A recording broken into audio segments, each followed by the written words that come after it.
Create is undeniably one of the greatest mods of all time, and there are now well over 100 add-ons, some completely changing how the game is played. In this video, I'll be showcasing 10 small and focused add-ons that let you fine-tune your Create mod experience so that you can enjoy the game in the way that best fits your playstyle. The first mod on our list is Create Escalated. So I think you probably guessed what this mod adds. It adds escalators and it adds walkways. So this mod only gives us two new items, the metal walkway and the wooden walkway.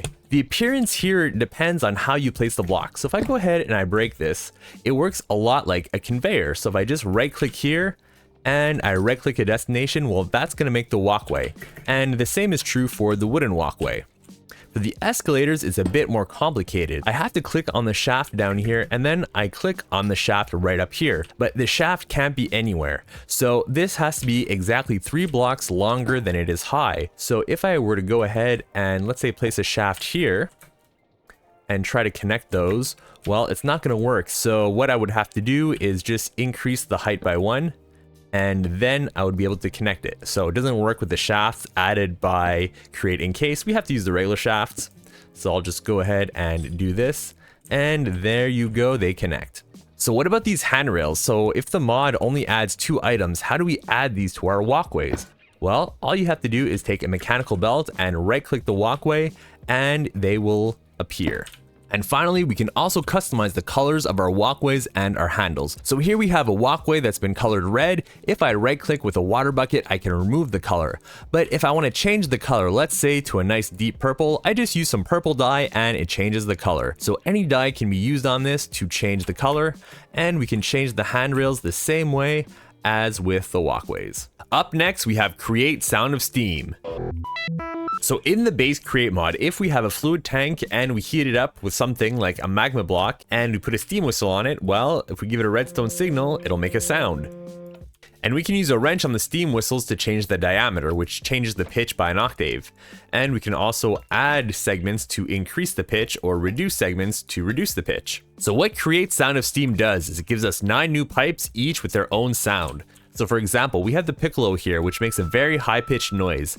And if you use the wrench on it, well, it has 5 different diameters that it can have, compared to only 3 for the basic steam whistle. So that gives us a range of 5 octaves for this pipe. And just like the basic steam whistle, we can add or remove segments to change the pitch. So let's see what each of them sounds like. So first we have the piccolo, which we already heard. Then we have the diapason, the trumpet, the gedect, the gamba, the nazard, the sub-bass, the posaun, and the Vox Humana.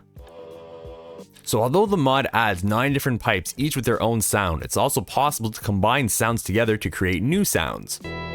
So Create Sound of Steam greatly enhances the musical capabilities of Create mod, allowing us to build much more complex musical instruments than ever before. The next mod we're going to be looking at is Create Power Loader. One of the big things that Create mod lets us do is build auto farms, but those farms need to be loaded for them to work. So even if we have trains that can move anywhere, even through unloaded chunks, we can't necessarily get the stuff that our auto farms build if they're not loaded to build those things in the first place. Fortunately, this mod will allow you to keep selected chunks loaded no matter how far away you are from them. The mod gives us 2 chunk loaders, an andesite chunk loader and a brass chunk loader.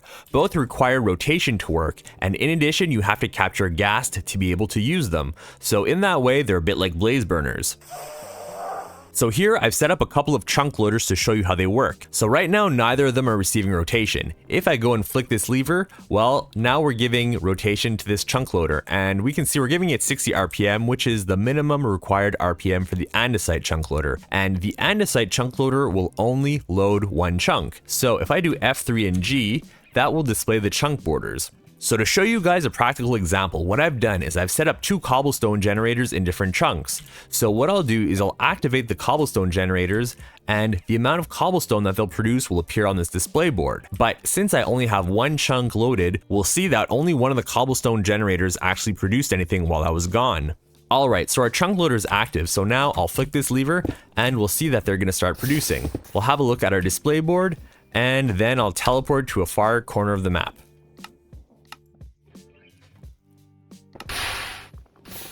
Alright, so now if we go to our board, we can see that one of the cobblestone generators produced a lot more cobblestone in this time than the other, and that's because the first cobblestone generator only had time to produce the cobblestone while we were actually here, whereas the other one was able to produce cobblestone the whole time. And now let's try the same experiment with the brass chunk loader.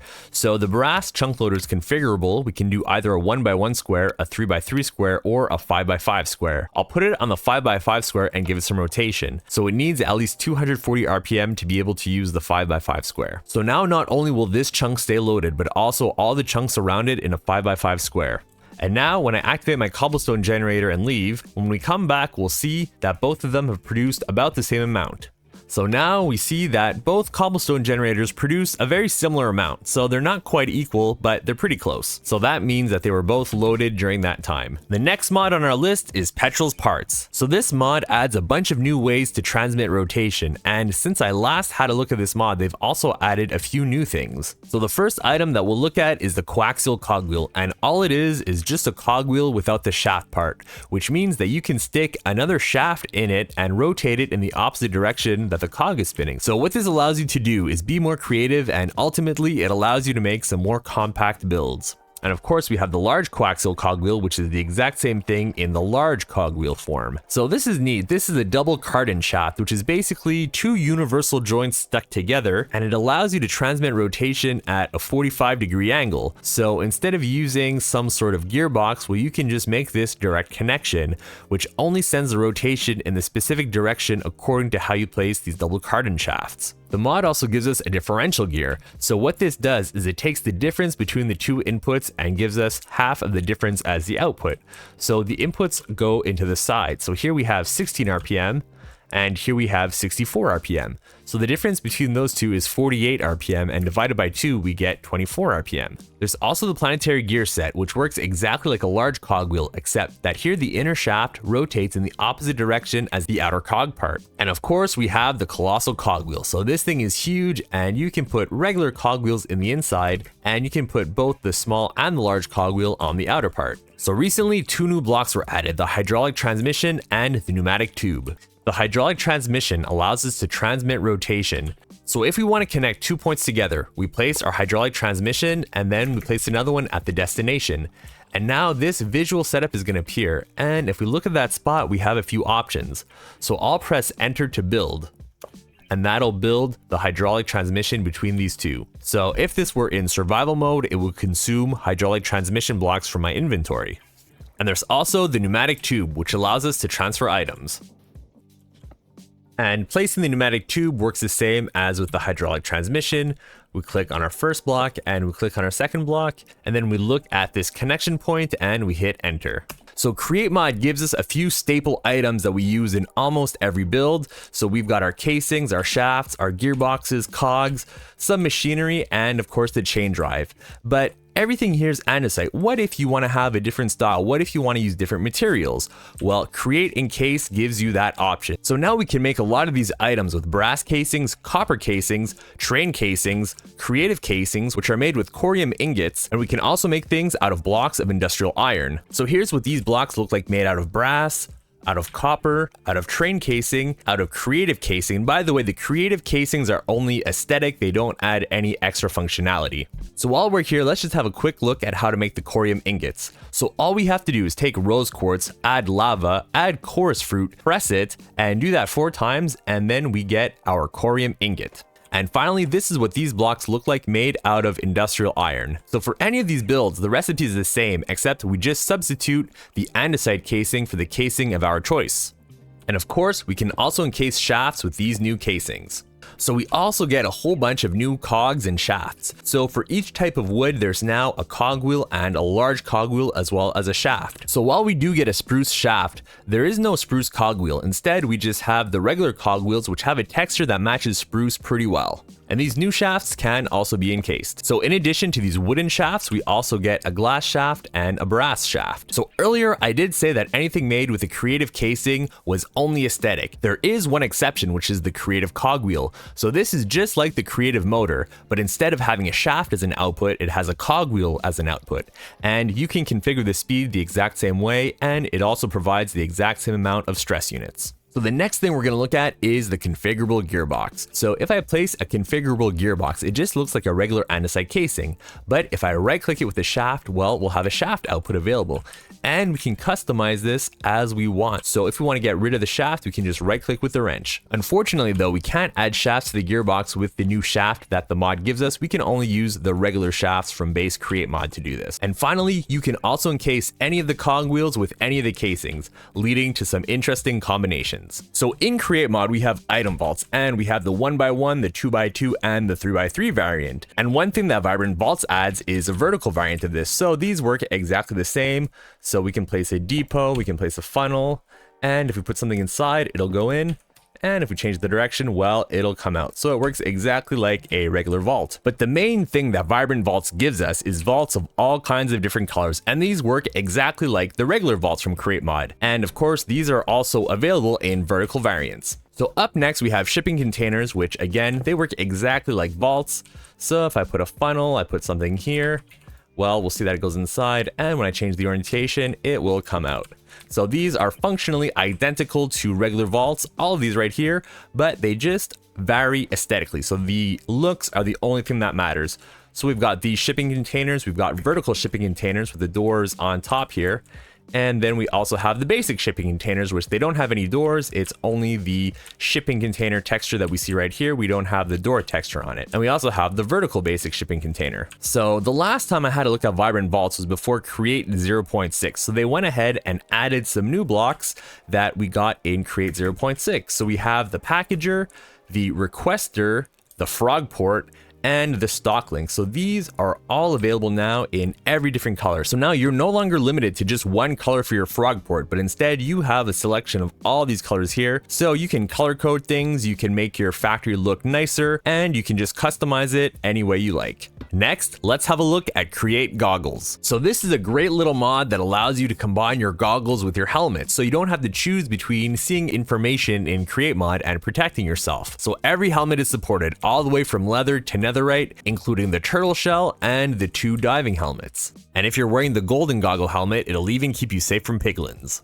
As a bonus, we also get a whole bunch of new back tanks in addition to the 2 that we get with the base Create mod. So the recipes in this mod are exactly as you would expect. They're simply the helmet and the goggles. And let's say you want to separate your goggles from your helmet, well, you can do that by using the crushing wheel. Now let's have a look at a mod that's purely aesthetic. This is Create Interiors. So in Create Mod, we get these seats, which we can sit on, and that's pretty cool. But what if we want a little something more? Well, luckily that's where Create Interiors comes in. So Create Interiors gives us these chairs, and we also get these floor chairs. So we can sit in both of these. The chair is a bit higher than the floor chair. And what's cool is that if we place a seat next to it, it kind of makes like a footrest next to the chair. And if we put it next to the floor chair, well, it kind of makes like an extended lounging chair or something. So we also get the cushion, which is bouncy, but you can't sit on the cushion, it's just aesthetic. And we also get a new seat wood plank, which is a decorative block. You also have the option of using that to build your chairs. And we also get the wall mounted table, which is not quite a whole block wide, which is interesting. And it's just a little bit thicker than a trap door, but quite a bit thinner than a slab. So it's a cool new block that I didn't even know that I wanted, but now that I see it, I do like it quite a bit. So as you can see, we also have the chairs available in every single color, and we also have a bonus. So these are not conveyor belts, these are the kelp seat and kelp chair. And we don't get kelp cushions, probably because it's already a dried kelp block, but the dried kelp block is not bouncy, so it doesn't behave exactly like the cushions. So up next is actually the smallest mod on our list. It doesn't even add any new blocks. This is Create Liquid Fuel. So normally in Create Mod, to fuel blaze burners, you actually have to pass a bucket of lava to it, either with a mechanical arm or a deployer. But what this mod does is it allows you to directly pipe the lava to your blaze burner. So right now I have the mod installed, and you'll see I'm able to directly feed the blaze burner. So this is a tiny mod that doesn't add any new blocks. It just adds the ability of blaze burners to receive liquid fuel in the form of lava. And finally, we have Create Hypertube. So as of recording this video, this is a very recent mod, so we only have 2 blocks available, but a lot more features are planned to be added. So as the name suggests, the Hypertube entrance is the entrance to your Hypertube, and the Hypertube blocks make up the Hypertube. So what do these hypertubes do? Well, all we have to do is go close to the entrance of one and it'll suck us through and bring us to the destination. Alright, so I had to turn off my shaders for this bit because every time I would look at the rotation speed controller, my game would crash. So the speed that is going into the hypertube entrance block affects how fast you move through it. So first of all, the speed needs to be at least 16. So if it's at 14, it's too slow. If we bring it up to 16, well, we can go through it. So if I crank this up all the way to 256 and I go through, well, I'll go through a lot faster and I'll also get spit out a bit further. So we're not limited to just a simple curve like this. We can also make more complex three-dimensional shapes like this. So if we want to set up our own hypertube, all we need to do is place the entrance block, give it some power, place a hypertube block in the back, place a hypercube block at the destination, and then we just right click and right click like this, and we've got our hypertube set up. So it's a lot like placing rails. So there you have it. That was Create Hypertubes, a fun little mod that lets you get around in fun and creative ways. If you enjoyed watching this video and you'd like to see more, then please consider subscribing and activating notifications. And I also have a Patreon if you'd like to support me there. Thank you for watching.